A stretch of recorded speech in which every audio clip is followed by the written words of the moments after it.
Hello everyone, welcome back to this channel.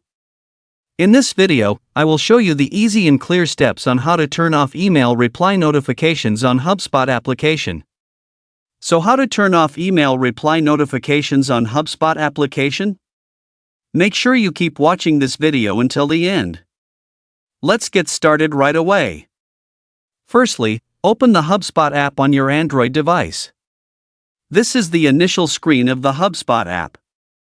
Next, tap the three-line icon at the top left. Tap Settings menu. Tap Notifications. Tap Email menu. And tap Email Reply. So that's it, tutorial how to turn off email reply notifications on HubSpot application. Thank you for watching. I hope this video was helpful. See you in the next video.